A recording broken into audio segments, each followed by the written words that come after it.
ਸੋ ਹੁਣ ਤੁਹਾਨੂੰ ਲੈ ਕੇ ਚੱਲਦੇ ਹਾਂ ਪ੍ਰਧਾਨ ਮੰਤਰੀ ਨਰਿੰਦਰ ਮੋਦੀ ਸਿੱਖਿਆ ਨੀਤੀ ਤੇ ਅੱਜ तमाम ਜਿਹੜੇ ਗਵਰਨਰਸ ਨੇ ਉਹਨਾਂ ਨੂੰ ਸੰਬੋਧਨ ਕਰਨ ਨੇ ਸਿੱਧਾ ਚੱਲਦੇ ਹਾਂ। को सफलतापूर्वक लागू कर पाएगा। मान्यवर, आज दुनिया भविष्य में तेजी से बदलते जॉब्स, नेचर ऑफ वर्क को लेकर व्यापक रूप से चर्चा कर रही है। ये पॉलिसी देश के युवाओं को भविष्य की आवश्यकताओं के मुताबिक नॉलेज और स्किल्स दोनों मोर्चों पर तैयार करेगी। नई शिक्षा नीति स्टडी के बजाय लर्निंग पर फोकस करती है और करिकुलम से और आगे बढ़कर क्रिटिकल थिंकिंग पर जोर देती है। इस पॉलिसी में प्रोसेस से ज्यादा पैशन, प्रैक्टिकलिटी और परफॉर्मेंस पर बल दिया गया है। इसमें फाउंडेशनल लर्निंग और लैंग्वेजेज पर भी फोकस है। इसमें लर्निंग आउटकम्स और टीचर ट्रेनिंग पर भी फोकस है। इसमें एक्सेस और असेसमेंट को लेकर भी व्यापक रिफॉर्म्स किए गए हैं।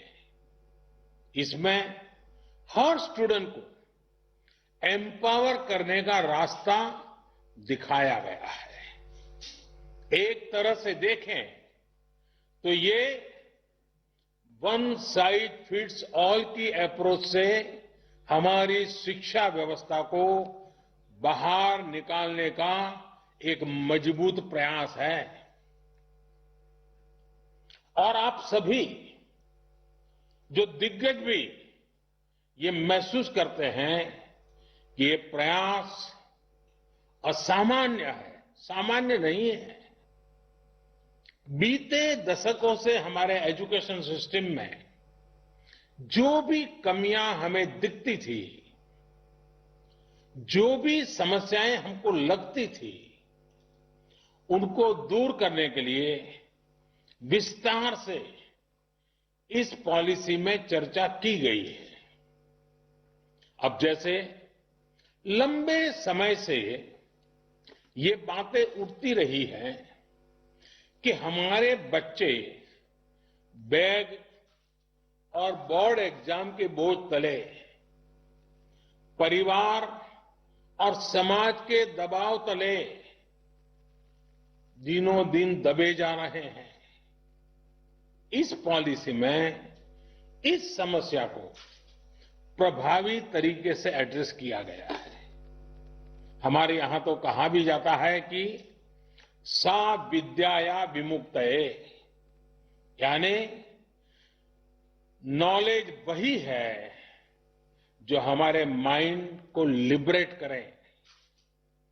जब फाउंडेशनल स्टेज पर ही बच्चों को उनके कल्चर, भाषा, परंपरा से जोड़ा जाएगा तो शिक्षा अपने आप ही प्रभावी होगी, सहज होगी और बाल मन उससे खुद को जुड़ा हुआ पाएगा।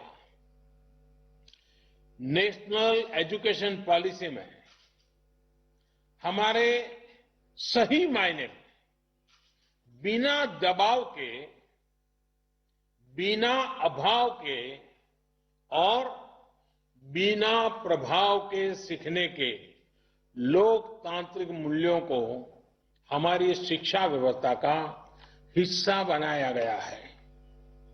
जैसे स्ट्रीम्स को लेकर जो बच्चों पर दबाव रहता था, वो अब हटा दिया गया है।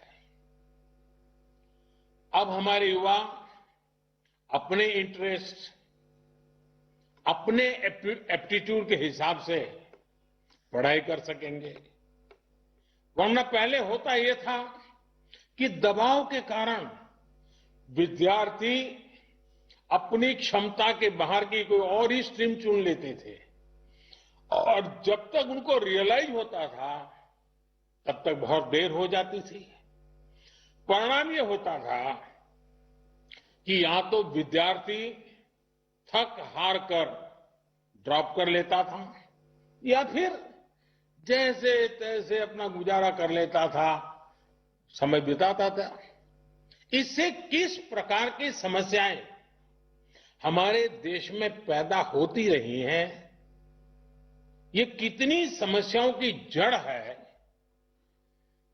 मैं समझता हूं मुझसे ज्यादा आप लोग जानते हैं, भली बात जानते हैं। राष्ट्रीय शिक्षा नीति में ऐसी समस्याओं का समाधान तो है ही। एकेडमिक बैंक ऑफ क्रेडिट से भी छात्रों को बहुत लाभ होगा। मान्यवर, आत्मनिर्भर भारत बनाने के लिए युवाओं का स्किलफुल होना बहुत ही जरूरी है। छोटी उम्र से ही वोकेशनल एक्सपोजर मिलने से हमारा यूथ भविष्य के लिए बेहतर तरीके से तैयार होगा। प्रैक्टिकल लर्निंग से हमारे युवा साथियों की एम्प्लॉयबिलिटी देश में तो बढ़ेगी ही, ग्लोबल जॉब मार्केट में भी हमारी हिस्सेदारी ज्यादा होगी। ਸੋ ਕੌਮੀ ਸਿੱਖਿਆ ਨੀਤੀ ਤੇ ਵੀਡੀਓ ਕਾਨਫਰੰਸਿੰਗ ਦੇ ਜ਼ਰੀਏ ਪ੍ਰਧਾਨ ਮੰਤਰੀ ਨਰਿੰਦਰ ਮੋਦੀ ਸੰਬੋਧਨ ਕਰ ਰਹੇ ਸਨ।